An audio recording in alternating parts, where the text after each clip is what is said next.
ফলশ্রুতিতে মামলার অন্যতম আসামি হাজী মোহাম্মদ সেলিমের ছেলে, মাননীয় সংসদ সদস্য হাজী মোহাম্মদ সেলিমের ছেলে, দ্বিতীয় ছেলে ইরফান মোহাম্মদ সেলিম এবং তার দেহরক্ষী মোহাম্মদ জাহিদুল ইসলামকে র্যাব গ্রেফতার করতে সক্ষম হয়। র্যাবের এই আভিযানিক কর্মকাণ্ডে র্যাবের নির্বাহী ম্যাজিস্ট্রেটগণ প্রত্যক্ষভাবে সহায়তা করেছেন। তার বাসা, মোহাম্মদ ইরফান সেলিমের বাসা তল্লাশি করে আমরা বেশ কিছু অবৈধ জিনিসপত্রের সন্ধান পাই। মূলত মোহাম্মদ ইরফান মোহাম্মদ সেলিমের নিকট থেকে আমরা লাইসেন্সবিহীন একটি বিদেশি অস্ত্র, সাথে 5 থেকে 6 লিটার বিদেশি মদ অনুমোদনবিহীন আমরা আটক করতে সক্ষম হই। এর পাশাপাশি তার দেহরক্ষী মোহাম্মদ সেলিম, তার কাছ থেকে আমরা একটি বিদেশি অস্ত্র এবং 400 পিস ইয়াবা আমরা জব্দ করতে সক্ষম হই।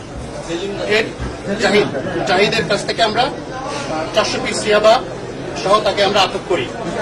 এর পাশাপাশি আমরা বেশ কিছু অবৈধ অনুমোদনবিহীন জিনিসপত্র ইরফান মোহাম্মদ সেলিমের বাসা থেকে আমরা পেয়েছি। এর মধ্যে একটি গুরুত্বপূর্ণ হচ্ছে বিভিন্ন ধরনের ওয়াকিটকি, যার পরিমাণ প্রায় 38 থেকে 40টি ওয়াকিটকি। মূলত নিরাপত্তা বাহিনী বা যে কোনো সুশৃঙ্খল বাহিনী এই ধরনের ওয়াকিটকি ব্যবহার করে থাকেন। মোহাম্মদ ইরফান মোহাম্মদ সেলিমের বাসা থেকে আমরা ওয়াকিটকির বেজ স্টেশন, অর্থাৎ ওয়াকিটকির মেইন যে সেন্টার, সেটি সহ আমরা প্রায় 38টি ওয়াকিটকি সেট জব্দ করি। এ বিষয়ে তাকে প্রাথমিকভাবে জিজ্ঞাসাবাদ করা হলে আমাদেরকে জানানো হয় মূলত উনি ওনার ব্যবসা, এবং আমরা অন্যান্য মাধ্যমে জানতে পেরেছি এলাকা চাঁদাবাজি সহ বিভিন্ন সন্ত্রাসী কর্মকাণ্ডে পরিচালনা করার জন্য এই ওয়াকিটকি সেটগুলা ব্যবহৃত হয়ে থাকে। এর পাশাপাশি আমরা একটি অনুমোদনবিহীন এয়ারগান, গুলি এবং হ্যান্ডকাফ আমরা উদ্ধার করতে সক্ষম হয়েছি। আপনি নিশ্চয়ই জেনে থাকবেন আমরা এর পাশাপাশি এটাকে আইন শৃঙ্খলা রক্ষাকারী বাহিনী বলে থাকে VHF, very high frequency set, যেটি মূলত ওয়াকিটকির একটি আধুনিক সংস্করণ, আমরা 3টি উদ্ধার করতে সক্ষম হয়েছি। এছাড়া এই ধরনের কর্মকাণ্ডের জন্য র্যাবের নির্বাহী ম্যাজিস্ট্রেট ইরফান মোহাম্মদ সেলিমকে অবৈধ ওয়াকিটকি রাখা এবং ব্যবহারের জন্য 6 মাসের কারাদণ্ড প্রদান করেছে। এর পাশাপাশি বিদেশি মদ সেবন করার জন্য অনুমোদনবিহীনভাবে 6 মাসের কারাদণ্ড প্রদান করেছে। অর্থাৎ অভিযুক্ত দুজনকেই প্রত্যেককেই 1 বছর করে র্যাবের ভ্রাম্যমাণ আদালত শাস্তি প্রদান করেছে।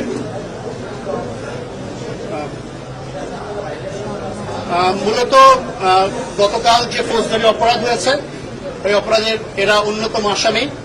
এর পাশাপাশি র্যাব বাদী হয়ে তাদের বিরুদ্ধে আরো 2টি মামলা রুজু করবে, একটি অস্ত্র আইনে মামলা আর একটি মাদক সংক্রান্ত মামলা।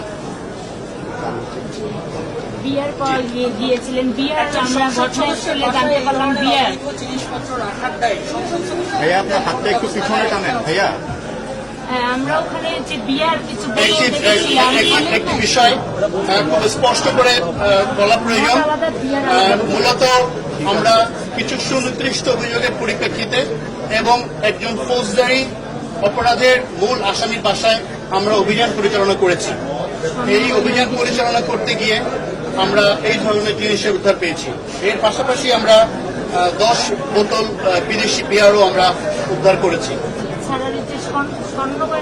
দেখেছিলাম আমরা এই বিষয়ে আর কি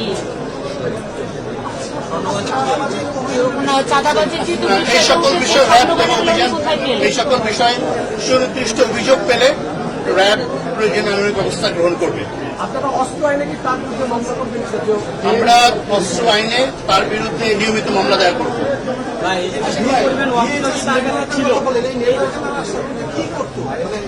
এই নেটওয়ার্কে মূলত এলাকার বিভিন্ন জিনিসের নিয়ন্ত্রণ, চাঁদাবাজি করতো বলে প্রাথমিকভাবে আমাদের কাছে তথ্য এসেছে।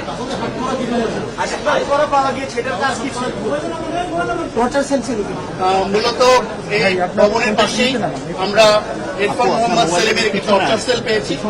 টর্চার সেলে আমরা বিভিন্ন জিনিসপত্র হ্যান্ডকাপের কথা উল্লেখ করেছি ইতিমধ্যে, এটি আমরা ইতিমধ্যে আমরা উদ্ধার করতে সক্ষম হয়েছি।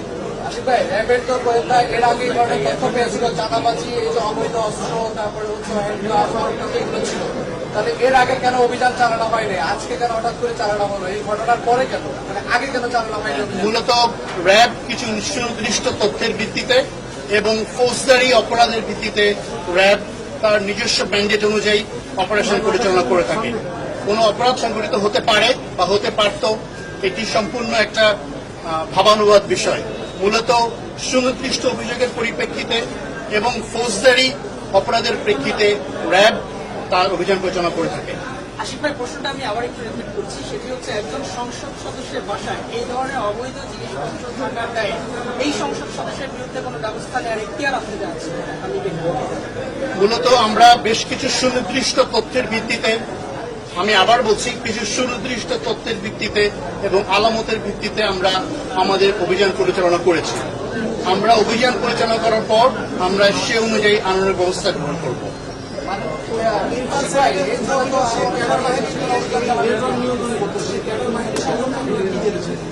আপনি নিশ্চয়ই জানেন, আজ আমরা 12:30টার সময় আমাদের অভিযান কর্মকাণ্ড শুরু করেছি। এই বিষয়ে বিস্তারিত ভবিষ্যতে কোনো মামলা দায়ের হলে নিশ্চয়ই সেটি র্যাবের নজরে আসবে। আশিক ভাই, বিটিআরসি নিয়ম অনুযায়ী যদি একজন কেউ অবৈধ একটা অস্ত্র কিনাকে, তাকে হচ্ছে যে 10 বছরের জেল, অনাদায় 1 কোটি টাকা জরিমানা করার বিধান রয়েছে বিটিআরসির আইন অনুযায়ী। আপনারা কি এটা আপনারা মামলা করবেন নাকি বিটিআরসির কাছে এই মামলার জন্য আপনারা কোনো করবেন কি? মূলত যে ওয়াকিটকি সেট আমরা পেয়েছি, বিএইচএফ সেটের স্টেশন সহ 3টি যে আমরা পেয়েছি, মূলত আমরা র্যাবের নির্বাহী ম্যাজিস্ট্রেট তার নিজস্ব ক্ষমতা বলে এই মামলাটি দায়ের করেছে। এই সেটআপটা কবে থেকে এখানে সে করেছে এবং কবে থেকে ছিল? এই বিষয়ে বিস্তারিত আমরা তাকে জিজ্ঞাসাবাদের পর আমরা হয়তো পরবর্তীকালে জানতে পারব।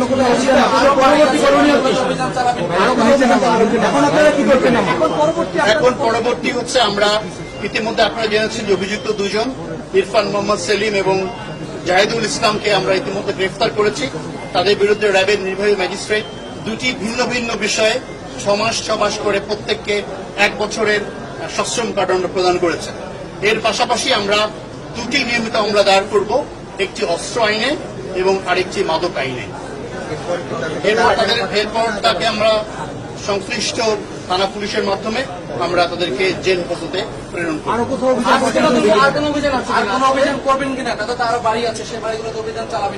আমরা মূলত কিছু ফৌজদারি অপরাধের ভিত্তিতে অভিযানটি পরিচালনা করেছি। অন্যান্য সকল যে বিষয়গুলি আছে, অন্যান্য সম্পত্তি, অন্যান্য যে বাড়ির বিষয়গুলি আসছে, সেই বিষয়গুলি তাদেরকে আমরা প্রাথমিক জিজ্ঞাসাবাদ করব। জিজ্ঞাসাবাদের প্রাপ্ত তথ্যের ভিত্তিতে আমরা এই বিষয়ে অভিযান চালানোর সিদ্ধান্ত গ্রহণ করব।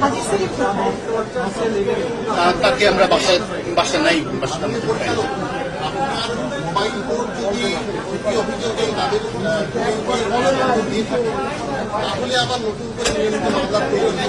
জি ধন্যবাদ। মূলত র্যাবের বিজ্ঞ নির্বাহী ম্যাজিস্ট্রেট যে অপরাধের পরিপ্রেক্ষিতে তাদেরকে 6 মাস 1 বছর করে কারাদণ্ড দিয়েছেন, এটি একটি ভিন্ন বিষয়। মাদক এবং অস্ত্র একটি ভিন্ন বিষয়। মাদক এবং অস্ত্র বিষয়ে একটি নিয়মিত বা 2টি নিয়মিত মামলা দায়ের করা হবে।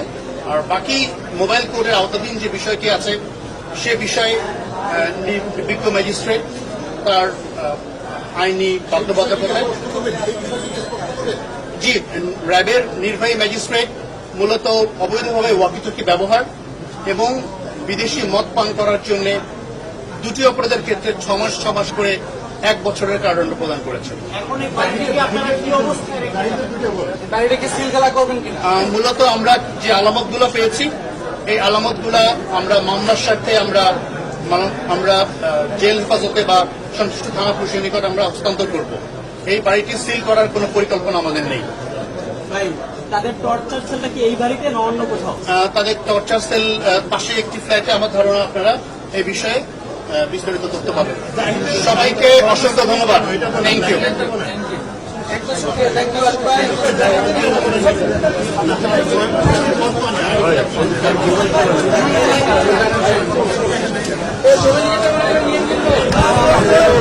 আস্তে আস্তে বললে টাকা তো দিতে হবে ভাই।